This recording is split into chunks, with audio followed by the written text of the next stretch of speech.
നിങ്ങളുടെ ഫേവറേറ്റ് സീരിയലുകൾ ടിവിയിൽ വരുന്നതിന് മുൻപേ സൺ നെക്സ്റ്റ് ആപ്പിൽ കാണാം. ഇനി എല്ലാവർക്കും മുൻപേ കാണൂ. ഇപ്പോൾ തന്നെ സൺ നെക്സ്റ്റ് ആപ്പ് ഡൗൺലോഡ് ചെയ്ത് സബ്സ്ക്രൈബ് ചെയ്യൂ. ജീവിതത്തിൽ ഒരിക്കൽ തോറ്റുപോയതാ പെൺകുട്ടി. ഇപ്പോഴാ വീണ്ടും സ്വന്തം ജീവിതത്തെക്കുറിച്ച് ആലോചിച്ചു തുടങ്ങിയത്.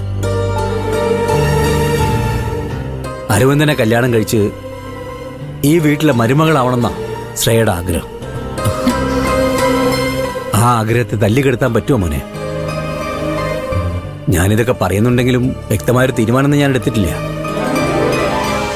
അതെന്തായാലും നമ്മുടെ വീടിനും കുടുംബത്തിനും യോജിച്ച തീരുമാനമായിരിക്കും. അച്ഛാ,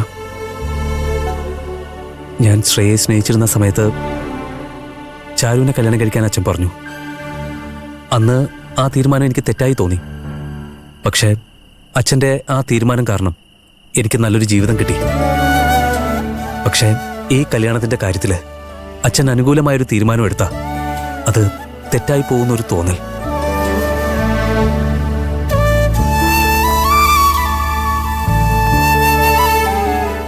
അച്ഛാ, ജീവിതത്തിലെ ചില തെറ്റുകൾ ഒരിക്കലും ശരിയാക്കാൻ പറ്റില്ല എന്ന് അച്ഛൻ തന്നെ പറഞ്ഞിട്ടില്ലേ? അങ്ങനെ ഒരിക്കലും ശരിയാവാത്തൊരു തെറ്റുണ്ടെങ്കിൽ അത് ഈ കല്യാണത്തിന്റെ ചില തീരുമാനങ്ങളായിരിക്കും. ഇതൊന്ന് മനസ്സിൽ വെക്കണോ അച്ഛാ? മോനെ, എന്ത് തീരുമാനമായാലും അത് നമ്മുടെ കുടുംബത്തിന് മോശം വരാത്തതായിരിക്കും. പിന്നെ നമ്മുടെയൊക്കെ തീരുമാനത്തിന് മുൻപിൽ മുകളിലൊരാളുണ്ടല്ലോ, അദൃശ്യനായി കൂടെ നിൽക്കുന്ന ശക്തി. ആ ശക്തിയുടെ തീരുമാനമായിരിക്കും അന്തിമം. മക്കൾ കഴിച്ചോ? ഇല്ല ബാലമ്മ. എന്നാ പോയി കഴിക്ക്. ചെല്ല്. വാ.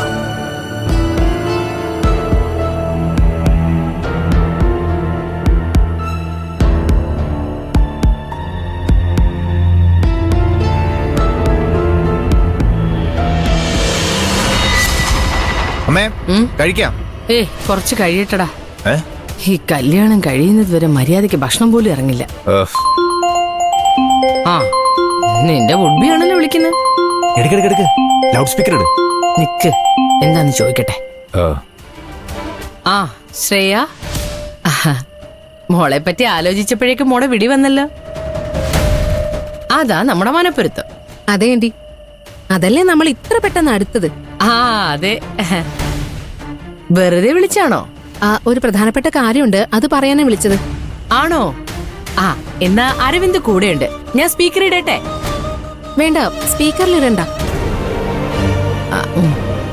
ഞാനൊരു പ്രധാനപ്പെട്ട കാര്യം ആദ്യം ആന്റിയോട് പറയാം. ആ ആയിക്കോട്ടെ, ശരി മോളെ. ഒരു കാര്യം ആന്റി അരവിന്ദും മനസ്സിലാക്കണം.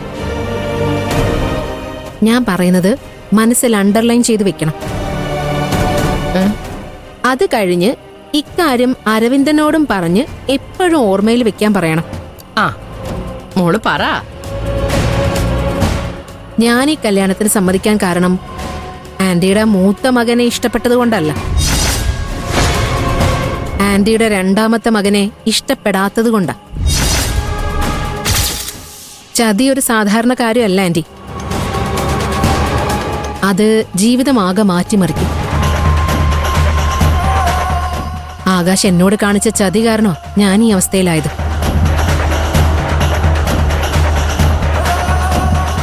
എന്നെ സങ്കടപ്പെടുത്തിയവൻ മറ്റൊരുത്തിയുടെ കൂടെ ചിരിച്ച് കളിച്ച് സന്തോഷത്തോടെ ജീവിക്കുമ്പോഴുണ്ടാവുന്ന വേദനയുണ്ടല്ലോ, അത് സഹിക്കാവുന്നതിലും അപ്പുറ. ആ വേദന മാറണമെങ്കിൽ എന്നെ ചതിച്ചവൻ സമാധാനം എന്താണെന്നറിയാതെ സന്തോഷം കൊതിച്ചലയണം.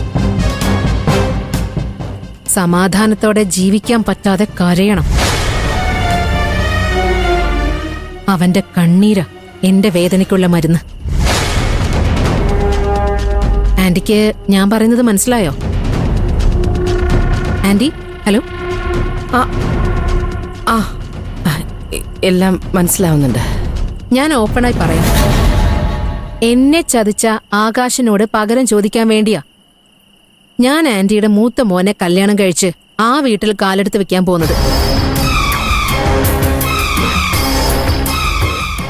ഞാനവിടെ വന്നു കഴിഞ്ഞാ ഭാര്യ എന്നുള്ള ഒരു അവകാശവും അധികാരവും ആന്റിയുടെ മോൻ എന്നോട് കാണിക്കാൻ പാടില്ല.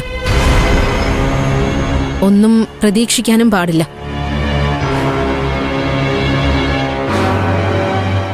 എന്റെ ഒപ്പം നിൽക്കാനുള്ള വിദ്യാഭ്യാസമോ യോഗ്യതയോ ഇല്ലാത്ത അരവിന്ദനെ ഞാൻ കല്യാണം കഴിക്കുന്നത് ചാരുവിന്റെ ജീവിതം കലക്കി മറിക്കാൻ വേണ്ടി മാത്രം.